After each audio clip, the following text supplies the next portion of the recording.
Congo à L News, première chaîne d'info. Mbote Nabino, tous en la place à Kobunda guerre na kati ya Rwanda te mais Kobunda yango na kati ya République démocratique du Congo.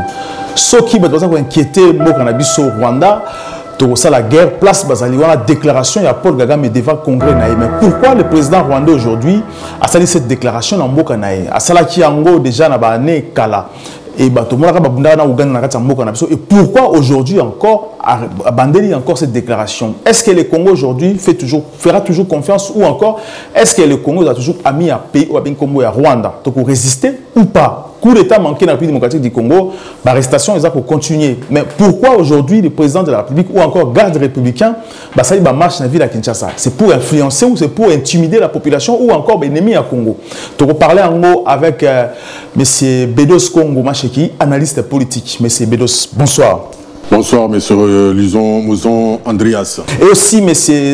Zamaradi Kassaba Odon Oyazali, officier supérieur à FARDC et aussi président de la Dynamique Congo Horizon. M. Kassaba, bonsoir.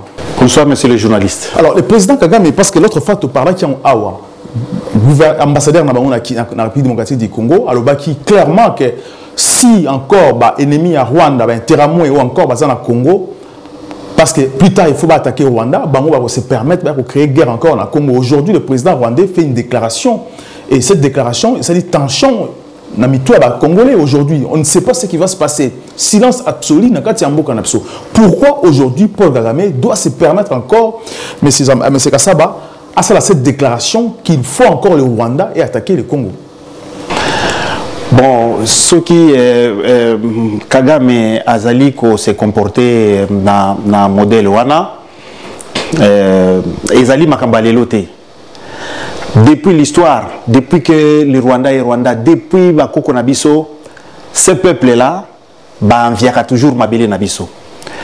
Si mena biso ba guerre, ce qu'on tangi na histoire, au Komona, le royaume de Bushi a été menacé par les Rwandais. Yaki na ba guerre modèle à tous les niveaux, ils n'ont jamais réussi à prendre ça. Alors, c'était un travail à faire. Si basali travail wana, il y a que fragiliser d'abord l'armée Nabiso. À partir de Afdel à Kotaki, ils nous ont fragilisés à tous les niveaux. Les forces armées zaïroises au Mobutu Atika, Tozalaka na ba cordonnier militaire, Tozalaka na ba maçon militaire, Tozalaka na ba charpentier militaire, Tozalaka na ba cordonnier na ba tailleur militaire, Tozalaka na ba armée moko ezalaki bien organisée. Structurée, organisée. Voilà. Mais il faut fragiliser l'armée wana. Mais qui a fragilisé cette armée? Et pour quel intérêt? Non, c'est un projet à long terme. Parce que Bakoki Kokangamboka Nabiso les lobité. Et ça travaille à ça depuis longtemps pour fragiliser Biso à tous les niveaux pour qu'un jour Bakoka Kozwa Biso Mboka. Tolobaki na Mokoloana awa to solo ki na makambo ya enseignement. Comment bazali ko abrutir bana na biso pour qu'il n'y ait pas de gens, qu'il n'y ait pas des intellectuels et lobby au baroki ko revendiquer makamamboka wana. Yo moko moni ndenge enseignement ekomi, enseignement moi na 6e année des humanités zo komata ko komale traité. Donc tozali déjà vraiment fragilisé mingi tangu bakoti et Afdel akoti na kati ya Congo, ils nous ont tout pris manduki nyonso ekendeki. Tous les cadres bakade tala nakotangi lo ba généraux ya Congo oyo ya Zaïre ba kufi na makambo ya Afdel oyo na makambo ya régime tilelo. Monsieur le journaliste okoka mandenge tous les généraux oyo bazale toza kotia motema bango nyonso basili kokufa na ba mort moko zoye bate mort ni mutu akufi. Il y a plus personne na minute tozolo ba bato bazali susute yango moni Kagame asi ayebi déjà que tomata tokita il y a plus des hommes capables oyo bakoki ko défendre mboka wana. C'est pourquoi Abandiko se permettre les sous-biloko oyo. Parce qu'il dit qu'il a des hommes, à l'armée, il a des hommes. Est-ce que l'armée n'a pas besoin de la face aussi dans Kagame? Mais oui, non, alors se tromper mingi. Azali ko se tromper que l'armée a kanisi armée zali mandoki. Armée zali mandoki te. Armée zali nombre à bateau. Les 2 pieds des militaires, les bruits des bottes, c'est ça une force. Tozali, la population, il y a plus de 100 millions d'habitants. Il y a 4 millions d'habitants. Comparativement à 12 millions. Ceux qui 12 millions. voilà toti batu si bato bakolanda ye to ba mususu bazali déjà na libanda ona balobaka to ebité ezali nini mais soki to lobi armée organisée Congo président Tshisekedi ndenge azali wana abalobi bon on forme maintenant une armée pour que to combattre Rwanda sur le plan combat ba kokokate même si bazana ba avion tous alliés ébélé mais parce que ce bazana ba avion c'est facile à nous bombarder facilement tous en côté il faut aussi accepter faille nabiso devant bango ce qu'il dit aujourd'hui. Oui, c'est ça ce que j'ai dit monsieur le journaliste ba fragiliser Kibiso à partir de Afdel. Moi je me souviens tango to Afdel et Koti les militaires congolais zaïrois oyo bazalaki na kati ya Afdel tozali ko s'occuper na kokende kozwa mituka tozali ko s'occuper na kokende kozwa bandako ya ba mouvancier kokutala ba biloko mususu. Qu'est-ce que les Rwandais faisaient? Les Rwandais étaient à Kibomango bazali ko lokota masasi bazali ko lokota manduki nyonso DSP ya tikaki bazali ko lokota manduki tout ya o armée zaïroise ya tikaki batie na ba char na ba avion et kei Goma ki Rwanda. Après tango bitumba ye ko bimela biso na Matadi nga na kendeki kuna na kendeki na guerre wana nazala na memaki bataillon moko na bitumba wana ya Matadi. Je te dis que to banda ko bunda na masasi oyo ezali tozotia na ba mouchoir de poche tout masasi na ba poche masasi zala kité. James Kabarebe comme chef d'état-major général a memaki biloko nyonso. Moi j'étais là nazala ki chargé la logistique na présidence bazali ko mema manduki nyonso chaque matin ba jefang ezokende tondi manduki balubi ezokende Goma. Et tango ba monaki que Kinshasa ezali dégarni, il y a plus rien à Kinshasa, c'est là où va attaquer Kibiso. Voilà, mais c'est pas qui déclaration na wana est-ce qu'aujourd'hui ça peut être dangereux pour Mboka na biso? Il a placé ses assus na Rwanda pour la guerre parce qu'il y a les Kobebate, mais on va le faire au Congo. Est-ce qu'aujourd'hui c'est une correction que Paul Kagame aujourd'hui a Zopé Sabiso ou qu'est-ce qui se passe? Est-ce que le Congo est déjà commis prêt d'être balkanisé? En tout cas, bonjour à tout le monde. Bon,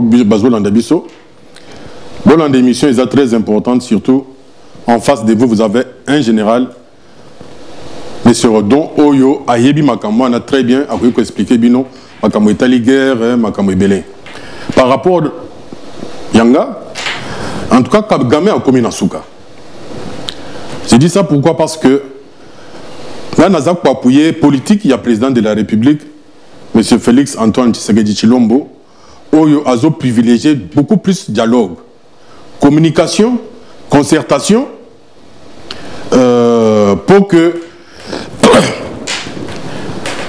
va trouver un compromis à l'amiable plutôt que va kenel makambo etali minduki bitumba parce que conséquence à bitumba toyebi ango général en face de moi na bitumba bato akufaka na bitumba ba violaka basi na biso na bitumba tozana na limite ya liberté d'expression bitumba biso to linya oteme Kagame ceux qui alignent meka Dengue général à l'Obibiso, nous représentons peut-être 100 millions d'habitants.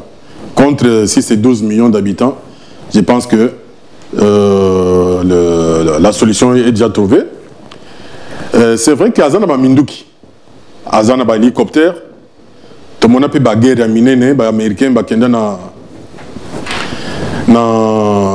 Vietnam. Ba Vietnam, Gonati, ba Bunda, ba Zonga, hein? Bah gagner guerre en côté parce que guerre mingi se gagnera souvent par bah compromis bah boyokani et tous les consorts.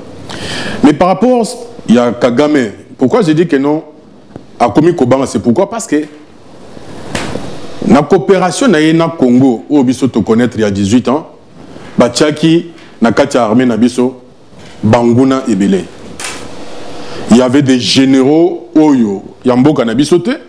Il y a des capitaines Oyo, Yambo Kanabisote, bah c'est retrouvé na kati, il y a armée Nabiso. Bato, bah on a kati armée, bah yebi. Bato, bah dépendra na nain, bah dépendra directement na Kagame. Toyoka, bah bituma mususu ebima, Oyabiso bah zo kende.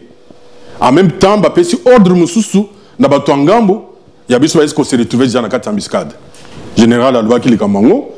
Les attaques qui sont solo. Mais Kagame a commis faible. Pourquoi? Parce que l'économie n'a moni comme au na Berne. Moussala Oyo, président Félix Antoine Tshisekedi a Sala. Et ça dit que la frontière est comme presque bien contrôlée. Il n'y a pas longtemps, tout le monde 15 camions, 14 camions. Plus de 100 camions. 140, c'était 140 camions. Plein de matière, il y a des minéraux pour que nous connaissions dans Rwanda. Donc, le col de Biloko est colossal et malissous. Il y a la vision. Attends la Libye que non, comme déjà Biloko est colossal et maté, autant mieux, on a créé les logos moko. Il y a un monde qui a créé un monde qui bandimi qui est toqué na bitumba.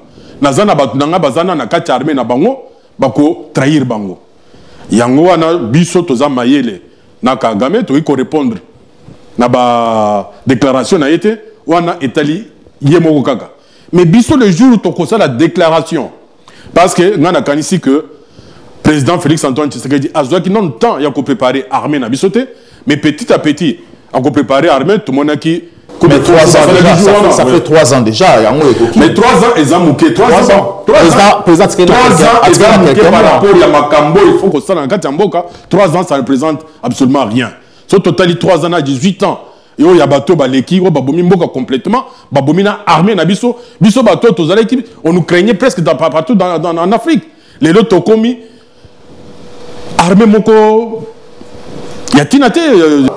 Parce que Paul Kagame est déjà babouné à Ouganda parce que le but a commis na souka. Comment est-il possible à commis na souka aujourd'hui à quoi ouvertement qu'il engage son armée na Katsamboka parce que babouné à Ouganda le Congo était faible jusqu'aujourd'hui. Le Congo a beau comporter Rwanda plainte parce que Banga qui Rwanda menace qui Congo, ba porta qui Ouganda aujourd'hui, ba qui condamné à milliards aujourd'hui comme ba millions.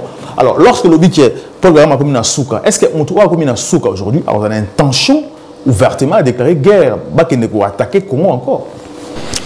Oui, bien parce sûr. Parce que nous sommes tous faibles, parce qu'on ne réagit pas. Non, tous faibles comme tel. Na armée générale à Zawana Opé Sebino, Bangini Saming et Talima Kambo armée. Moi, je ne suis pas un militaire, je suis un politique. J'essaie un peu d'analyser en fonction politique.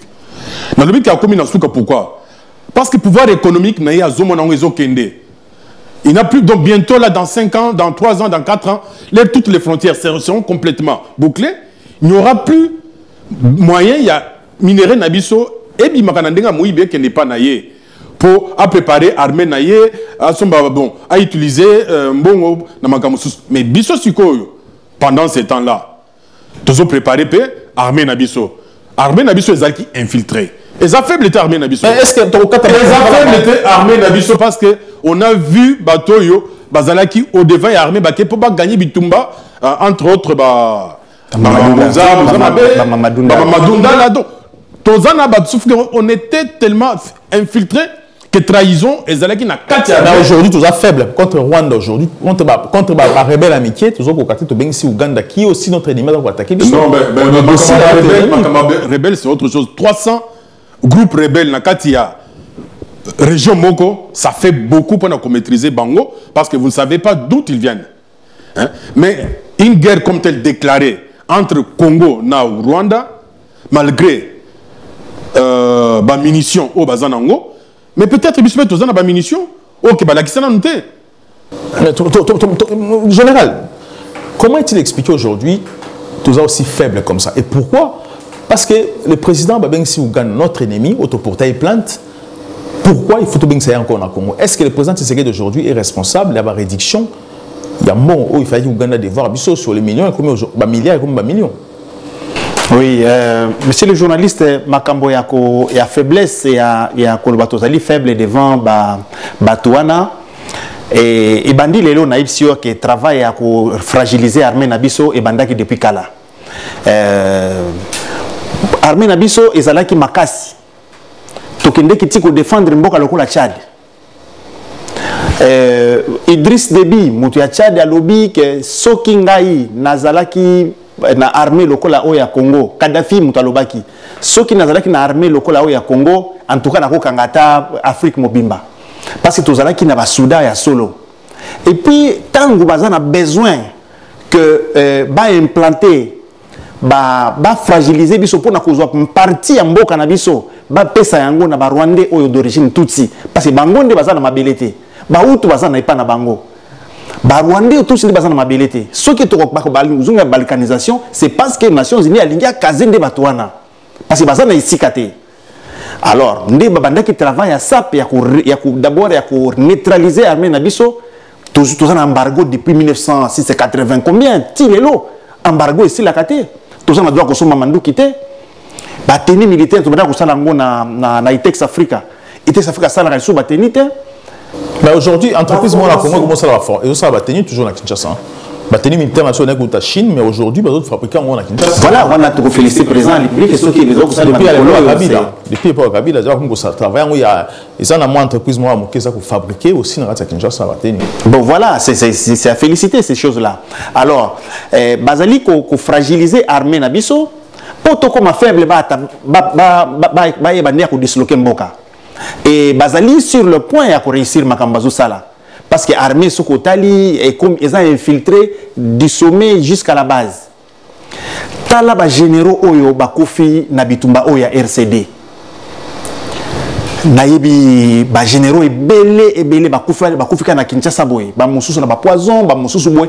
Il y a plus tozaki kala tozaki ko bunda so to moni oyo to biono général oyo akokende bitumba pe alongi azongi. Maintenant ils ne sont plus là. Mais vous êtes encore là. Non, tozali wana tala nazali wapi awa. Il faut que s'organiser aussi. Nazali wapi nazali France à la distance. Nazali en France, qu'est-ce qu'il a fallu awa en France? Nakimi Mboka, Nazali réfugié politique awa. Je suis réfugié. Avec toutes les compétences que j'ai, Nazali réfugié awa. Mais qu'est-ce qui manque aujourd'hui pour défendre Mboka? Parce que nous avons l'impression que le président Félix aussi est faible devant ses présidents, Paul Kagame et Museveni. Parce que ce n'est pas normal aujourd'hui, un pays comme Museveni, non pas un président comme Museveni, où hier a attaqué le Congo, Azala a toujours aussi allié à Congo. Tala Moutuloko, oui, c'est ça aussi. Aza faiblité. Président Félix Azali faiblité, mais Azali devant un fait accompli. Donc, est-ce que vous pouvez imaginer que tant que l'élection s'est mise au Congo et coïncide que Kagame est président, il y a l'Union africaine. Pourquoi ils ont tiré les élections jusqu'à cause de là et coïncider avec Kagame, la président de l'Union africaine?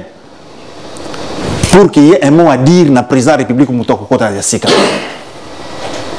C'est là où je vous dis que Batouana, Bazal Kagame ne voyait pas seulement Kagame. Il faut que mon Batou, Kende na Kigali, combien d'entreprises Zaliwana, combien d'expatriés Bazaliwana, Bazo Salanini, à Kigali, il n'y a rien. Bavanda Bazo Salanini. La société Nyon sur le monde de Bazala Kigali. Qu'est-ce qu'ils font? C'est pour pomper la matière première du Congo. Alors, armée Nabiso, Tokozala faible devant Kagame. Na niveau nini na niveau ya kolobao manduki tozana ngote logistique na biso zali passe mais koloba force koloba tactique militaire détermination amour ya mboka en tout cas ba type wana alta ba yendenge nini ba kolonga biso te.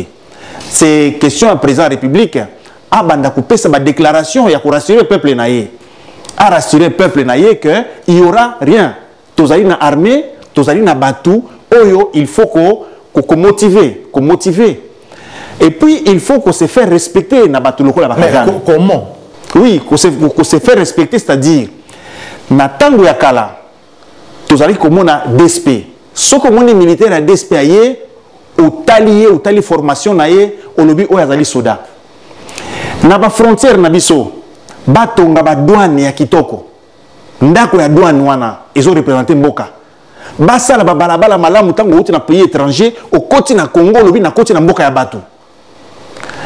Et puis ba militaire na biso ba fungola ba base militaire na biso. Tozali na ligne moko oyo Mobutu atika oyo Tshisekedi lelo je crois que aza président koyoka émission oyo aye ba kufungola ba base wana. Na Kisangani tozana na rive gauche ezaki na ba commando de choc kuna. C'était pourquoi? C'est pour tenir Museveni en alerte. Il y avait des militaires là-bas entraînés par des Coréens. Ce côté logistique, Bazalaki Nango, Bazalaki na Mituka, Bazalaki très bien équipé. Au Kitimoke, Bazaru Mangabo, Ezalaki Wana. Équipement, Makamonion, sur des commandos étaient là-bas, très bien entraînés, Baturabong Bazalaki Nanzalate. Au Kitimoke, Bazé à Kalundu, na Ouvira, 31e brigade des Zalaki Wana, na première région navale marin. Ba patrouillère, ba bateau de guerre au Zambie, à Boto Labiso, à Zoabiso, Natanga Bitumba Oyo. Mais bateau de guerre. Tout ça là qui n'a pas patrouillé, bateau de guerre, mais pas patrouillé. Mais bateau là, pourquoi? On n'a pas le droit de réclamer ça. Mais Mboka est quoi yakiti? Bateau nous va salir ça qui bino va bazuyo, mususu ekena na Burundi, mususu ekena zo qui opte éviter. Allez, OK na Kalemi, première région navale. Ce que moni marin na Kalemi boye, baza na kana bango ka ba marin, logistique, bazali kolia kitoko moni soda marin alati azo bima ata aux étrangers otalié oyoki na somo okiti base ya Kamina ezali base moko soko komi kuna monsieur les journalistes okokamwa eza lokola peut-être Saint-Denis au Mobimba mais ils ont une place aéroport au Kofungola boy avion kiti na se ebimi jusqu'à ce que ba soldats américains pour bombarder Irak ils se sont servis de cette base là-bas pour faire décoller ba avion na bango mususu okiti wana okesiko na Kasapa voilà ligne wana ya est Mobimba tonda ki ba base militaire pour na kotia les trois pays wana en difficulté. Mais est-ce que le président Félix Ayébi Amoumakamolobi, est-ce qu'il y a hasard en connaissance, il y a la base de Nyonsouana? Le président de la République, le conseil militaire, que voilà les bases qui sont là. Et puis ces gens, pour Bangabiso, il faut la base à tout Ezonga. La ligne opérationnel. Oui, ils sont opérationnels et puis équipés. Et cause de la Lélo, je crois qu'ils allaient déplacement Madounda la Zalaki. Est-ce que Bazali Nabakoki, Oyo, Ezalaki Natango Liboso? Je ne pense pas. Soda à Congo, est-ce qu'il y a Zola Taloko la Soda à Kala? Pour Naïbi Soda, Souka Latimabe, respect et Kitaka. Logistique, les soldats doivent manger en temps de guerre et en temps de paix. Beaucoup de soldats n'a pas cité. Yango Batouana, Bazali, Koumone Labiso, Kobanakosala, la déclaration à Boye. Et puis Kagame, Azali s'est considéré comme président Moko, naïbité extraterrestre dans Mokilo. Je suis parti au Bénin. Bénin, c'est le premier pays démocratique en Afrique. Lélo. Et comme dictature. Banani bazakuna. Des militaires rwandais bazana Bénin. Nga na ki na parlement na uti na Bénin na zole kawana na parlement pona kinde kosala passe vaccinal. Na komi na moni ba militaire rwandais na porte. Et puis par na moni bango bazana rwandais vraiment. Nga ipe na ndenge ya ko solo na bango na pese bango mbote na Swahili. Jambo wazee. Jambo sana. Ils m'ont répondu. Des militaires rwandais bazana Bénin. Ce qui est là Bénin comme dictature, c'est parce que Kagame a tenu qui basoda na ekuna. Basoda Kagame bazana Centrafrique. Quand le pays moké wana, atinda basoda na Centrafrique, atinda basoda na parce que à Monique armée na ekomi bien formé, il est fier maintenant de son armée, bien équipé, bien habillé. Logistiquement aussi ils sont forts. Et on va zo ça Congo. Mais non, Bakoko sa Congoté, Bakoko sa Bisoté, Bakoko sa Congoté. Moi je sais que Ezali Likambo ya Oyo ya bon voisinage. Oyo Tshisekedi président de la République ya tango côté na pouvoir azui ba consigne, il y a président sortant. À Yebisier, voilà comment tu vas marcher, voilà comment tu vas marcher parce que Moutounionso attend la remise et reprise na bureau au koyeb sa Moutunayo que voilà au kosala boy na sima nangai. Voilà biloko azo se basé nango. Tu parles aussi ce qui se passe na Congo, arrestation arbitraire salami na mboka na biso aujourd'hui na kati ya Aner bakangi batu. On ne sait pas pourquoi bakangi batu na kati ya Aner. Porte-parole de la présidence le bâti yango très bien que aujourd'hui coup d'état on ne sait pas est-ce que Salami est salamité. Les gens disent que Salami. Nous sommes que Salami tentative à coup d'état et Salami est salamité. Alors pourquoi aujourd'hui on arrête, selon nos informations, on arrête Naratia Aner. Alors s'il n'y avait pas de coup d'état, il n'y a pas de tentative, pourquoi il faut arrêter? Et pourquoi aussi il faut qu'un chef ou encore conseiller principal en matière de sécurité à président, monsieur Massoki? Oui, bon, Bissot Ozo s'est référé toujours sur déclaration, il y a porte-parole, il y a président. À lobby, donc c'est un problème qui concerne la sécurité de l'État. Donc c'est que les problèmes ont concerné l'État, mais ce n'est pas encore bien identifié à quel niveau. Nous entendons, il y a des arrestations, peut-être qu'ils ne sont pas encore vérifiées parce que quand j'ai demandé l'information à la source là-bas, on m'a dit toute la liste qu'il a, les 12 généraux, les 3 ministres, les 4 députés, c'est faux. Nous sommes là peut-être pour dire la vérité, mais si c'est vrai qu'il y a quelqu'un qui suit cette émission, qu'il nous corrige. Moi, jusqu'à présent, selon les informations que j'ai, apparemment, cette liste-là, elle est fausse. Donc, il y a des investigations qui sont en train de continuer à se faire. Il y a des gens qui sont entendus, mais pour l'instant, la seule arrestation qu'on a enregistrée jusqu'à aujourd'hui, c'est celle de M. François Béa, qui était le conseiller spécial en matière de sécurité. Parce que aussi, il y a un sénateur aussi, impliqué dans des déclarations, qui est impliqué dans le coup d'État. Non, mais ça, c'est la réunion proposée par Kimbouta aujourd'hui pose problème. Est-ce que vraiment c'est vrai ou pas? Non, en tout cas, moi, je suis content pour un politique qui s'est prononcé à ces sujets. Parce que normalement, quand un pays est touché, nous devons tous nous unir. Les Congolais, si nous sommes touchés dans notre pays, nous devons redevenir un seul. Pourquoi? Parce que l'article 64 de notre Constitution dit ceci. Tout Congolais a le devoir de faire échec à un groupe, à tout individu, un groupe d'individus qui veulent prendre le pouvoir par la force ou en violation de la Constitution. Ça, c'est notre article clé, nous devons tous la tenir. C'est lui qui veut bouger, c'est lui qui veut importuner notre pouvoir, c'est lui qui veut toucher notre intégrité territoriale. Celui-là, il va avoir affaire à tout Congolais partout où vous êtes. Montrez-vous que vous êtes unis pour notre nation, nous nous battons pour notre nation. Ceux qui ont fait des déclarations, moi je les encourage. Mais j'avais besoin d'entendre aussi les déclarations d'autres membres des partis politiques, d'autres leaders des partis politiques par rapport à cette situation-là. Parce que s'il y a même suspicion d'un coup d'État, les coups d'État, ça va nous engendrer beaucoup de problèmes dans le pays. La liberté d'expression sera limitée. On va nous imposer une constitution qui viendra des putschistes. Nous ne voulons plus des putschistes. Les hommes politiques, les Fayoulou, les Mouzito qui avaient amené les Mbororo au Bandondo, qui n'ont jamais fait le rapport par rapport à ces gens-là, peut-être, ce sont les militaires rwandais. Comme on sait que ils se font passer pour des éleveurs. Ils étaient venus jusqu'au Bandundu, hein, et Mouzito qui était parti leur rendre visite pour donner un rapport. Jusqu'à aujourd'hui, on n'a jamais eu ces rapports-là. J'aimerais que ces gens de personnes puissent aussi se prononcer par rapport à soi-disant ou un coup d'État qui était en préparation ou qui n'a pas eu lieu parce que apparemment il a été déjoué, ce coup d'État, si il a effectivement existé.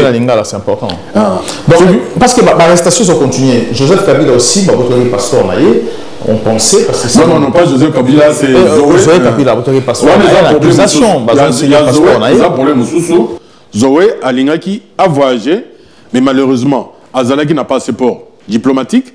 Azasu gouverneur, il y a ville à Tanganyika. C'est ainsi qu'on lui a fait comprendre que Azalaki n'a besoin de. C'est un député, Azal député. Hein? Azal député. Un député a droit à un passeport diplomatique. Bon, il n'y a pas que ça aussi, hein. Mais Mboka Nabiso, pour Mboka, tu ne dois pas avoir sur toi au-delà de $10 000. Mais hier, apparemment, on a trouvé sur lui $600 000. Il fallait justifier pourquoi il sortait avec $600 000. Mais pourquoi c'est les passeports aussi après, c'est passeport ordinaire, pourquoi? C'est passeport ordinaire, quoi, voyager dans les sous encore, c'est passeport, pourquoi? Mais Azar, citoyen congolais pour l'instant, Azar, citoyen congolais, il a le droit d'avoir aussi un titre de voyage pour se déplacer. Azar, ni condamné, ni jugé, Azar, ni inculpé. C'est un simple citoyen qui peut circuler librement dans le Congo. Sur un prix de $600 000, il faut $600 000, il faut justifier les $600 000. C'est pourquoi avoir Jean quitté parce qu'il fallait justifier de $600 000. Pourquoi a déclaré qu'il y a un côté pour affouter la douane. Il y a des gens qui font la douane. Donc, biso, c'est pourquoi ils se permettent de tout faire dans le Mbokwana. Babilo quand même, ils ont interpellé bango, ba comprendre que les Mboka na bangote, baza na même droit, même devoir que les citoyens congolais nyonso. C'est pourquoi Monique voyage naie, ils ont qui a voyagé quitté parce que ba botolaki mbongo, il a déclaré quitter. Donc je pense que au moins il y a quand même un service un secteur. Il y a activité dans le Congo où ils ont travaillé. Il faut féliciter Batouana par rapport à Moussalo Bazo Sala depuis que le président Azan a pouvoir. En tout cas, Bazan a mérite. Hein, parce que dans le Congo, souvent, dans le comportement de Bango, accueillir, ça n'a rien à voir avec 10 ans en arrière où quand tu t'es présenté devant un agent, il y a des gemmes. Tu te crois déjà arrêté parce que vous avez un problème inutile. Mais là, au moins, tu présentes ton passeport. Il faut que féliciter le service. Passeport, comme en tant que citoyen congolais, Aza condamné, Aza libre de circuler. C'est vrai qu'il y a déjà un aéroport en le service, parce que travailler dans le normal, ça, il n'y a pas beaucoup à commenter. Mais c'est ça. Est-ce que Joseph Kabila, a la possibilité aujourd'hui à envisager encore un coup d'État parce que son frère a retenu les passeports et ce qui se passe, la déclaration, qui déclare qu'il ne fait pas partie à un coup d'État, André Kimbuta qui réunit sénateur, à la contre va déstabiliser l'institution. Est-ce que Joseph Kabila aujourd'hui peut encore envisager revenir au pouvoir malgré que la constitution ici est bloquée? Oui, monsieur le journaliste, Moni Joseph Kabila, ngai nazalaki ko nalingai na loba po na makambo ya coup d'état oyo. Toko na question na ko répondre na question na yo, tika na planter des corps pour comprendre makambo ngezo kende. C'est-à-dire c'est un président oyo a kotaki wana trop jeune. A côté trop jeune, a sali le temps qu'il faudrait faire au pouvoir et comme la période moko boye a cédé pouvoir wana. Batu bazali kolobake il avait la pression pour qu'il a cédé pouvoir wana. Bien sûr, azala qui na pression à peuple. Azala qui na pression à peuple parce qu'il fallait qu'il a cédé pouvoir parce que ça a déjà 2 mandats, plus de 2 mandats parce qu'il y avait des mandats aussi oyo azala qui a laissé ça na pouvoir voilà. Azali plus de 3 mandats même. Naba sokotali ba année au ya tangi wana. 3 mandats et demi. Voilà. Après et commis a cédé pouvoir wana. Vraiment, je ne vois pas force oyo. Il y a qui contient pression dans le ciment que non, tika pouvoir, non. Je crois que Ngai, selon nous sommes des analystes et tous autres dengue politiques et Namboka, Alinga qui a planté des corps et la démocratie une fois pour toutes na kati Mboka wana pour que qu'il n'y ait plus quelqu'un qui va prendre le pouvoir par les armes. C'est pourquoi au moins il y a qui pouvoir wana a tiki yango a pesi ba candidat et puis Tshisekedi a gagné l'élection wana. Alors tango ya tiki yango il voulait que etika la bongo oya koya ndenge président Tshisekedi a kotaki tango ya et pour ça la 2 mandats na ye et non mandat moko a sali élection pe ele kamalamu mutu mususu ya donc idée wana ya kolobake noto ko sala coup d'état et longwa na mitu ya batu.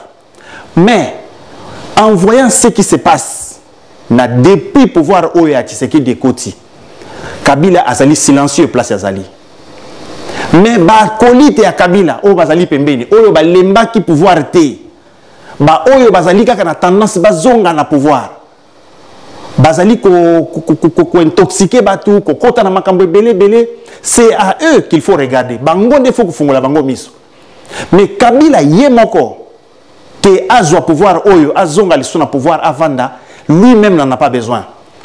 Ngai soki nazalaki ye nazana besoin de pouvoir wana avec tout ce qu'il a comme ramification, comme contact na kati armée, comme batu ba adorakai na kati musala armée oyo, il n'a qu'à bouger les doigts tout de suite là et pouvoir en échanger. Mais à koki kosala yangote parce que c'est volontairement qu'il a cédé ses pouvoirs, il ne peut pas venir encore les réclamer par les armes. Voilà. Alors, batu oyo coup d'état nenge basali yango nenge balobi ke bazokanga batu na aner bazokanga batu. Bien sûr, il faut bakanga batu. Mais biso en tant que observateur tout ça libanda to koki koye baté parce que coup d'état ezali finalité à processus.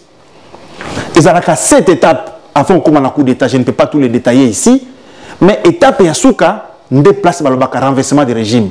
Là où le régime devient rebelle, les réveils deviennent gouvernementaux. Donc, étape on est étape à choc. Donc, basi balika na préparation, basi balika qui na ba réunion, basi balika na ba recrutement clandestin, basi ba format qui gouvernement en exil. Donc, basi basala qui tout pour ba comme na niveau à coup d'état. Alors, ceux qui molobi qui tokangi bato bangi basala coup d'état. Sans que boza na capable ya tracer depuis babandaki. En tout cas, ils ont pesa biso ba expert doute makasi na makambo o ya coup d'état. Mais finalement, ils finiront par parler. Ceux qui bakangi mutu, souka na souka mutuana akoloba. Allez-y, monsieur Machiki, allez-y. En tout cas, moi, je pense que j'ai un avis contraire à celui du général. Parce que Kabila, sur totalement bien, ces garçons n'avaient pas, bon, excusez-moi, l'ex-président n'avait pas envie de quitter le pouvoir. Pourquoi? Toloba qui a fait passer, je reviens encore sur ce que j'avais dit la fois dernière. Yemoko atikalaki majoritaire na parlement, Yemoko atikalaki majoritaire na sénat, Yemoko azalaki na batunaye na cour constitutionnelle, Yemoko azalaki na batunaye na CENI. Donc Babylone gagnon soit na épaisseur qui pouvoir makasi. Il y a un tout monde qui l'air nommé président à la Cour constitutionnelle. Tant que moi qui était président il y a Sénat, aligna ça là président Félix Antoine Tshisekedi coup. À lobby que non nomination na eza anticonstitutionnel. Donc il faut maintenant ce que ça la procédure pour président a démissionné. Déjà ça c'était déjà un coup d'état où il bosso c'est là qui baraté yango. Kabila, sachant bien que Azali, Koro, Batunaï, Baza presque partout, il y a un chef na bango, tout le monde qui, bino boye pour travailler pour Namboka, aux ministres, aux députés, aux sénateurs, aux mandataires, pour travailler pour le pays. Même ceux qui Félix ne moutoitier mais yo aux n'a pas pour travailler pour le pays. Mais tout le monde qui va travailler pour l'individu. Bazalaki, le deux grands présidents, il y a la chambre à Minene. Sénat, l'Assemblée nationale. Tout le monde qui la dame Mabunda, tout le monde qui Tambo Mwamba. Jour, il y a. À soir, pouvoir, il y a le président, il y a la Cour constitutionnelle. Ben, Seki Bango, Nakinga, Katigounoba, qui n'est qu'au rapport, je ne sais pas quel genre de rapport. Oui, bon, puisque ma zonga qui soutient, ceux qui répondent à l'instruction, balinga bazong basel makamasalak. Tu habites avec ce bakendo au sala et l'oruni kuna pendant que ma kambamine ni amboka ils ont s'est passé. Mutwana ponanga Kabila aza responsable. Ya makambo e belé au tozana au na Congo, même en parlant de notre armée. Yé mutwaza qui militaire. Comment yo militaire au quoi affaiblir ce qu'on armée na yo. Or, il devait former ba militaire mususu. Pour défendre mais Félix Tshisekedi aussi, il n'est pas imposé aujourd'hui à accepter large gouvernement communautaire. Hein, parce que il faut bien former le gouvernement, quand l'armée n'a pas encore, tous les éléments pour traîner dans l'armée. Comme mais ça, c'est une les Congolais, par exemple, quelqu'un qui a. Est-ce que je sais qu'on a créé la crise dans l'Est et on est aussi à côté de ça, on a armé aussi, ça fait que aussi à côté de ça. On dit par exemple, bateau, on a armé des bangos, tous en a bango. Bobengi sa bande konabiso oyo, basimba minduki, bazoa formation, ya solo, bazonga pour nous servir mboka. Ba formation, bazoa qui est agité pour bailler kokoma na ba refuge. Beaucoup de réfugiés politiques, pays il faut bazonga. Moi, je demande au président de la République, s'il vous plaît. C'est vrai que parmi eux, il y a d'autres qui sont déjà des vieux. Bafuta bango bambongo na bango parce que ces gens-là jusqu'aujourd'hui, nazalaki na Congo, nazalaki na bamusu style lelo bambongo na bango ya ba retraite patrial ko toucha ngote. Ba oyo bazana ba dynamique. Lokol ba odon toza na bango. Ba faire revenir bango na mboko. Ba garantir bango d'abord conditions de vie na bango pour awazo vivre très bien que tant wazale ki militaire kuna. Ba garantir bango ba conditions ya vie na bango. Ba garantir bango ba bon salaire. Ba garantir bango ba moyen à locomotive. Parce que armée na biso akala izala ki même ceux qui okena un petit bikok tozaki na biloko tozomona lelote ba tie conteneur eza ici ba stokaka ba marchandise et donc on a na le bango mbala na mbala le père Kabila a tchaki biloko on a pour ba stokaka ba marchandise pour ba que la population moins cher mais oyo Kabila otozana yero yaye comment transformer et l'autre qui contient la marchandise à côté de sa mais Félix Tshisekedi aussi a gardé parce que je tiens juste à rappeler l'entreprise Oyo parce que moi j'ai eu ces marchés entreprise Oyo Tonga Sozacom ils sont belges mon colonel c'était un ami à moi gérant actuellement l'héritier c'était un ami à moi un flamand en Belgique en 2014 na dit que non vient investir au Congo parce qu'il fallait qu'il s'investir dans le Brésil na dit non il faut s'investir au Congo. Parce que dans le Congo, c'est comme ton pays, parce que vous avez la traçabilité, vous avez la trace dans le Congo. Et l'année passée, en 2021, en avril, ils sont partis avec un ami à moi propre, qui est dans le Congo, beaucoup de ministre intérieur, qui est dans le gouvernement Samia Sama, et à Bois même Kouyambaye. Parce que l'objectif, c'était quoi? Il faut que tu aies un commissariat, il y a un commissariat à Congo, na norme Europe. mais il a financé mais Congo a accepté qu'à la longue a rembourser mais le ministre intérieur a compliqué l'existence. Il a fallu intervention au président de la République mais à Zongi Awa mais on se pose la question, le président Félix a un pouvoir, mais pourquoi aussi appliquer un moté dans 3 ans? Il y a un Toloba président, ceux qui ont eu Kakabatu. Ceux qui ont eu Kakadon, biso tous les vrais Congolais, Tolingimbo Kanabiso, même biso Tokosa la Kunate, mais au moins tous dans la dignité et pas nous tous Kende. Mbala Nambala, on vous a dit, écartez-vous, il y a Bato Mabe, oh, nous pas à Pembe Nayo. Au ministre de l'Intérieur, Zolo, Kankonde. Justement, Kankonde. Lui, Kankonde Biso. Même là qui est un projet. Il y a Makambo Etali, l'Union s'étali incendie. Ba livré, l'Union son camion incendie. N'a formation, qu'on peut se Congolais formation en matière, il y a l'Union Etali, Makambo Etali, incendie, tout ça. La prévention. Oui, il y a prévention, il y a prévention et tout ça. Oui, puis il y a Mbaki Biso Kaka 2. Nous sommes restés, donc le rendez-vous était donné à 11h. Tozala qui est parlé déjà à 10h30, on était là-bas. Chez lui, hein, donc ce n'est pas dans son bureau, il recevait les gens chez lui. Il y a un bus à 19h pour 10 minutes pour le bus qui a appelé ce rendez-vous. Tu vois, ces gens de personnes, qui ont contribué à mon côté, dans ma camotelle développement dans Boka Nabiso, Baza et Belé. Il y a un Tozo Senga, Moutounyo Soyo, Aïbi Mbongo. Il y a un projet quelque part. Il y a un et ça dans Nabiso passe que Moutou Aïbi Mbongo, Aza toujours là-bas. Aza inquiété. Mais Batouana place na bango dans la prison. Combien de bouches à nourrir? Moutouana a privé. Mbongwane kokaki ko tongata ba hôpital. Combien de gens bazo kufa na kati na ba hôpital? Ceux qui ba camion incendie ya prévention ezala na Congo. Bande ko na biso ba kufina matadi kibala. Tamo sous intervention ni ezala wana. Pourquoi? Batouana il faut assez donc ayo kakape Batou. On en a beaucoup parlé. Président de la République. Vous êtes un vrai Congolais, travaillez avec des vrais Congolais. Quelqu'un qui ne veut pas contribuer à la réussite Nayo, ou bien qui ne veut pas participer à le développement du Congo, il faut l'écarter. Il faut l'écarter.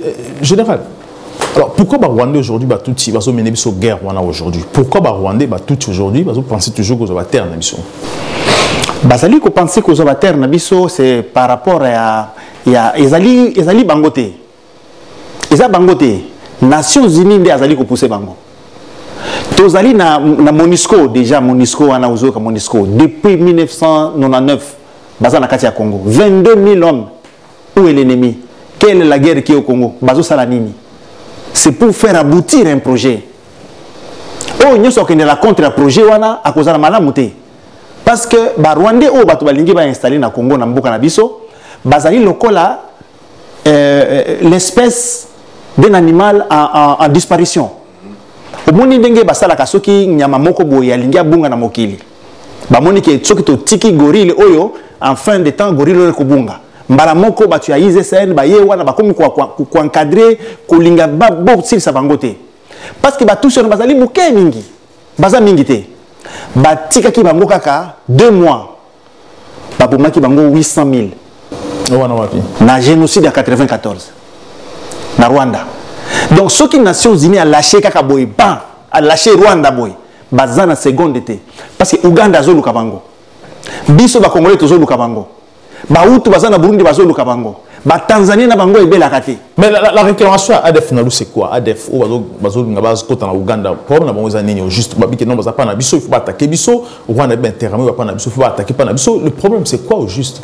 Non, ADF Nalu bazana problème interne entre bango na Uganda na Uganda na pays na bango. Ceux qui bazali pas na biso c'est parce que baye refi baye komi bomba basala guérilla na bango tranquillement. Bazali na problème interne pour na bango kuna. Yango moni bazai pas na biso. Ata oyo bazolo bake ba ADF bazo kata batu mitu ngai en tant que militaire nazomona comment batu baye ko se réfugier par bino pour ba meka ko sala pour bazo pouvoir par bango baba na suko ko boma biso awa.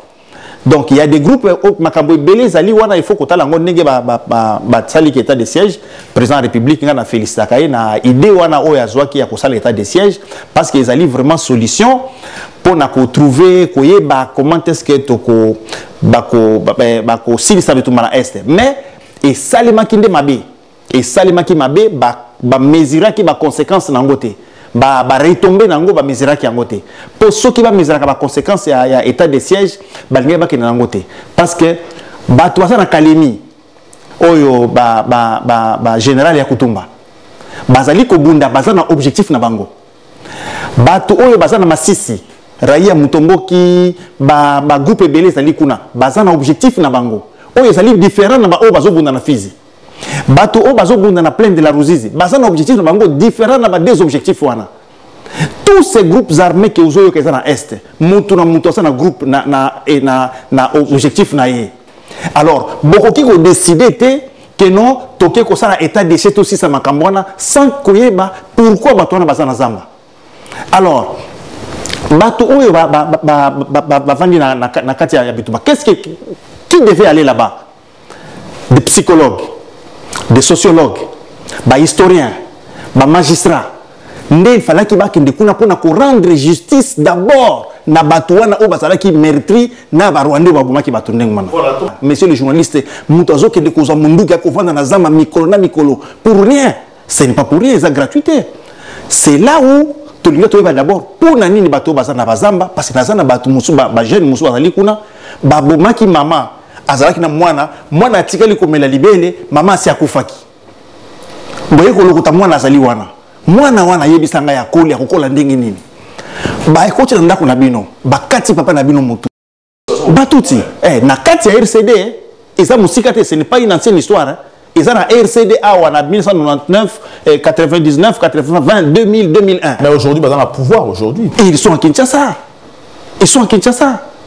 Personne ne les inquiète. C'est sa faiblesse. Là encore, c'est là où on appelle la justice. Tant qu'il y a le président le Baki qui est état de droit. Parce que qu'est-ce qu'il faut faire avec un rebelle? Un rebelle, il faut lui ravir le motif de faire la guerre. Au Moni Moutoulouko, la présence à Songeso. Sassou Nguesso, c'est un président.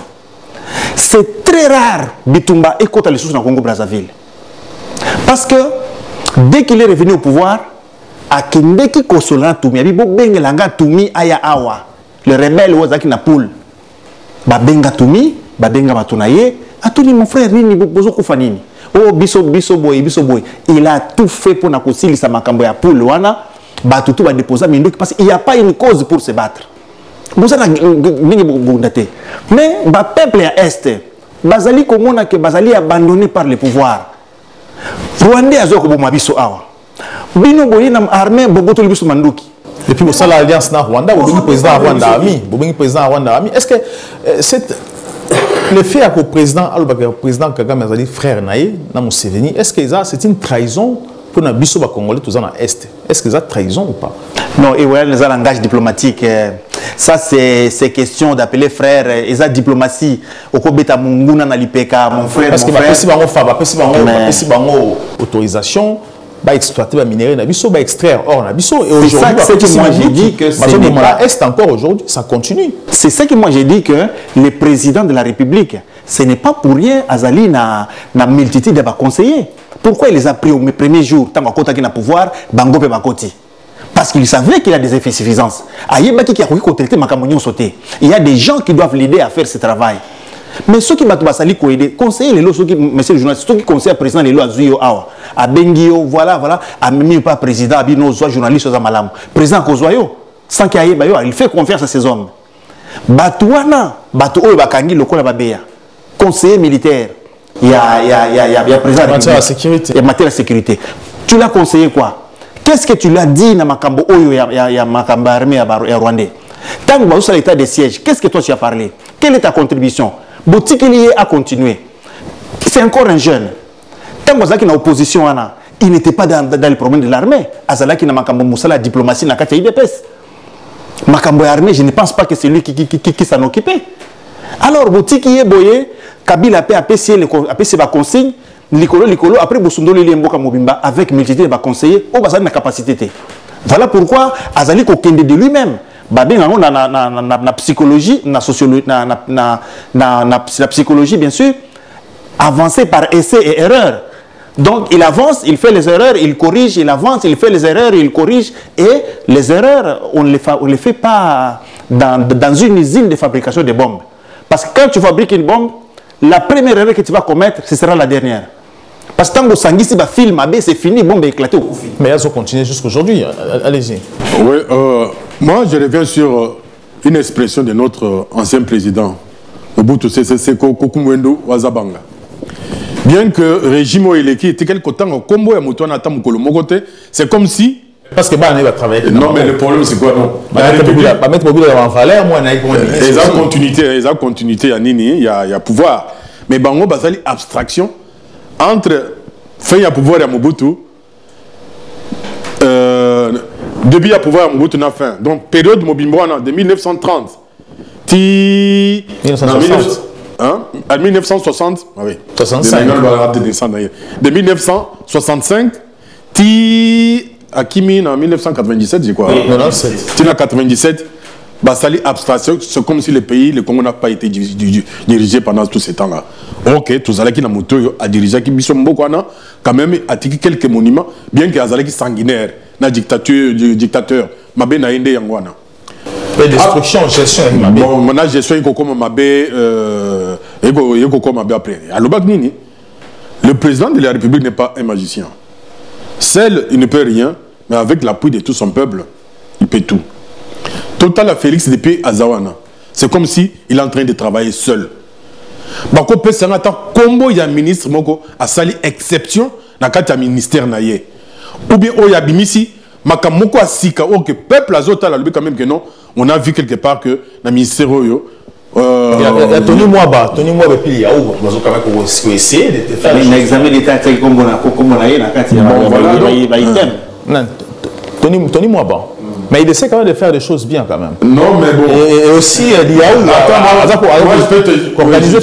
je peux te dire un autre qui était venu ici, Yves Bonkoul, qui est ministre de la jeunesse. Il a mis sur un projet Awa. Il nous a dit, hein, le peuple congolais, les jeunes, ministère de la jeunesse. Il y a un fonds qui est là-bas, Oyo. Il y a co-favorisé création, il y a entreprise, entrepreneuriat. Donc c'est ça le terme que je cherchais. Fonds Moko pour promouvoir l'entrepreneuriat. Ministère du travail ou bien jeunesse? Il y a jeunesse. On n'est pas dans jeune. Les jeunes, nous sommes dans un projet. Et ça, l'union ça peut moi ligablo nayo, au combien en quelque part en quelques lignes, au Kaye Panaye, à Lobaki ici. Il est venu faire une conférence ici. On a une conférence à Lobaki, il y a un fonds pour les jeunes Congolais où ils vont entreprendre l'activité dans diverses activités. Donc, quand tu es seul, tu ne peux pas être partout. On demande au président de la République, partout. Il y a un des tolobara mi-coloniaux, donc je pense que cette fois-ci, il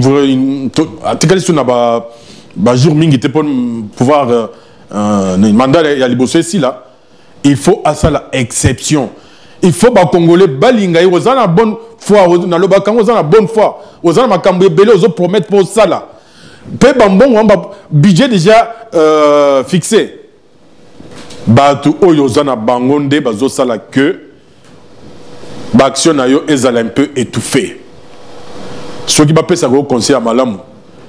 Moi personnellement je ne vois pas comment mais parce que le président il m'a aligné parce que sur un président il a la collection a la choix a entraîneur il faut la choix tout le monde va Trump tout le monde va Sarkozy tout le monde va Macron sur 6 mois aux produits productivité va changer va Maroc ça a travailler bien parce que il y a un monde tozo sengaye à sala yango exact ndenge andimela qui base tant webisa que non en tout cas biso totina ki okuna pose à la président na biso hein. De la même manière, base, c'est nous qui avons un peu une vision d'ensemble, cette fois-ci, écartez-vous de tous ces gens-là qui sont autour de vous. Général, vous avez 1 minute pour cette question. Le président de la République, le garde républicain va marcher à Kinshasa. Est-ce que c'est une façon de banque sa population ou encore de banque sa poser un coup d'État? Est-ce que c'est important aussi Basala à Kinshasa?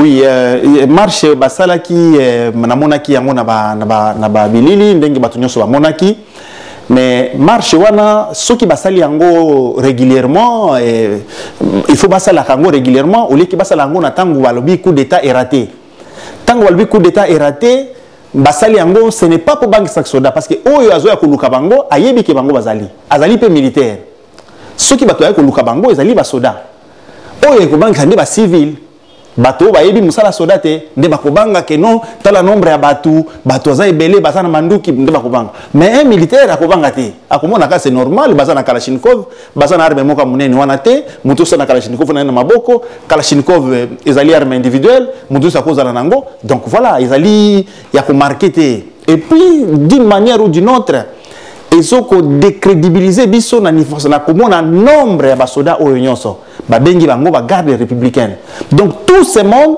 ba garde kaka mutu moko ils a failli président de la République oui c'est un budget l'état voilà et puis c'est là où il y a la naissance d'une dictature ça parlement na biso il faut étaler makambo malamu combien de militaires il faut affecter chez un président démocratiquement élu. Il n'y a pas d'ennemis qui peuvent venir les tuer la nuit comme ça. Azali élu na peuple nde CP là qui n'a exponé. Ce n'est pas le même peuple au côté de M. Bango, 5 000 militaires ou 10 000 militaires va garder. Kabila Salam Moutou pas Salango, c'est ce sont des dictateurs. Est-ce que ça ministre dans la armée? Non, ils ont milice, mais ils ont armée régulière. Oui, ils appellent la milice parce que ils ont un privilège que les militaires ou pas. Même si ils ont un privilège, mais ils ont garde républicaine. Mais toujours, ils ont un nombre dans Bango. Pour garder tout ce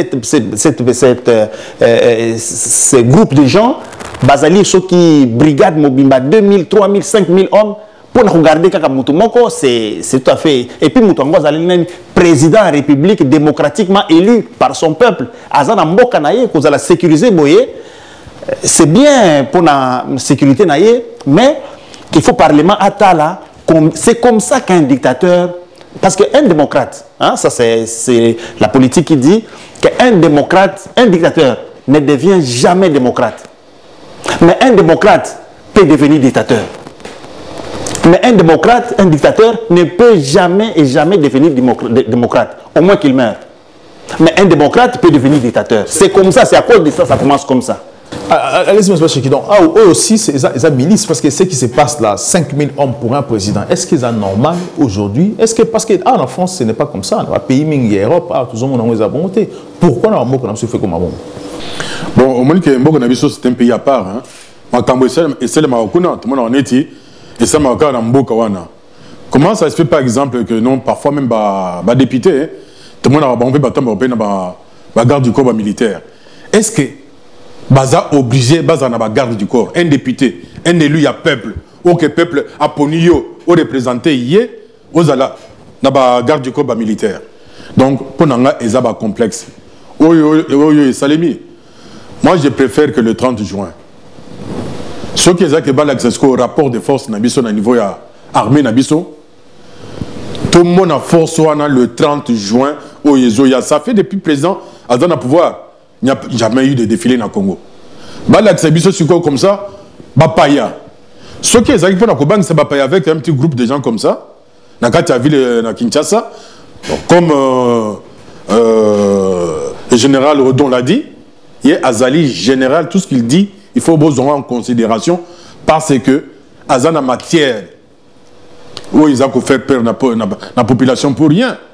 Les populations qu'est-ce qu'il y a mais ce qui est que Balingba l'exhibition force donc le 30 juin armée Mobimba n'a pas char surtout dans la chambre de combat et ça l'amener tout le monde à Kawa donc chaque unité azole kana batunaye chaque unité azole kana batunaye biso moko toyeba que non en tout cas les lots Congo to commis fort. Ouais on joue le RDC c'est un problème parce que tu as vu que ça parce que dans la guerre c'est déjà tous un problème nous avons 9 pays où ezali na frontière na biso bango tout bazan na besoin ba kokota na RDC jour batunyo soit ba koyokana qui en tout cas na l'est c'est qu'on a bon parce que ba pays mingi yo soit des aka côté wana tout ça jour batunyo ba koyokana que non ba envahir biso pour ça il faut tout l'accès bango que non tous en a force Kagame a comprendre que ba bêtise ya lobby contre le Congo biso bana Congo to côté au Congo Nabiso, Batika le ridiculisant côté. Merci beaucoup, M. Macheki Bedos Congo. Je rappelle, analyste politique. Merci aussi à M.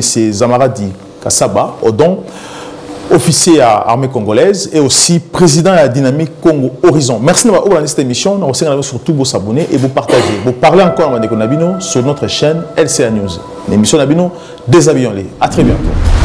Les Congo AL News, première chaîne d'info.